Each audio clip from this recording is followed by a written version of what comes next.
Dimitri Dunn never really had much of a chance. I've been in the system since I was 7 days old, my entire life. Passing through 15 families or group homes in California. It was just back to back, change, move. Does it make it hard to trust people? Most definitely. I don't trust anybody at all. There may be one exception to that, Franco Vega, who vowed when he got out of the military, he'd help kids who were as lost as he was when he aged out of foster care. All our kids need is one caring adult. We get a kick out of it when we see a kid like Dimitri who comes in hopeless and now he's hopeful. Franco has just been that steady arm to me. It's like, I don't know what to do. I call Franco. But even Vegas's help can't fix the problem he is now facing. Dimitri, like 25,000 other kids across the country, is poised to age out of the ever-troubled foster care system. I think I'm still in survival mode right now. I'm barely making it.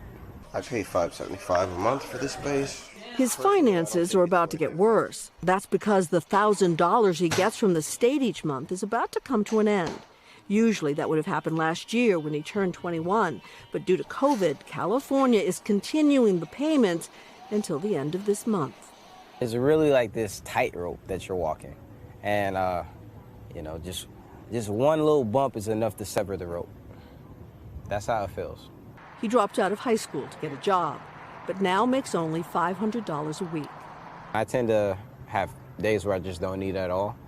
He has no idea how to open a bank account, cook a meal, or file his taxes.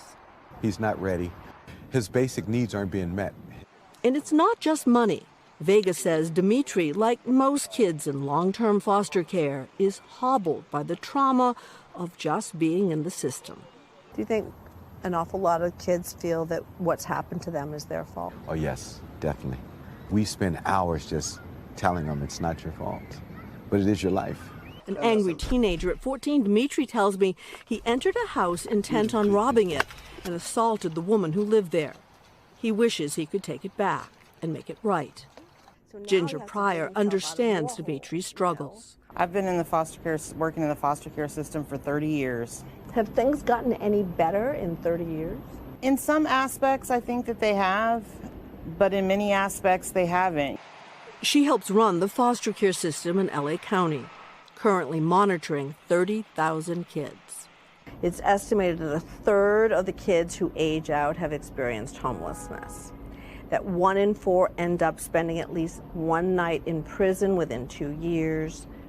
Not a pretty picture. I'm not even going to tap dance around that and say, oh, that doesn't happen. It does. We still have a lot of work to do. What do you want to have people understand about your life so far? I do want them to know that even though my life hasn't been the greatest, it hasn't been easy, that I'm still out here trying. Just know that I'm playing catch up with the rest of you guys. Catch up and happily move on. A relative of one of his first foster families has just offered to take Dimitri in. Welcome news this holiday season is way too many kids still have no place to go home to. Cynthia McFadden, NBC News, Los Angeles.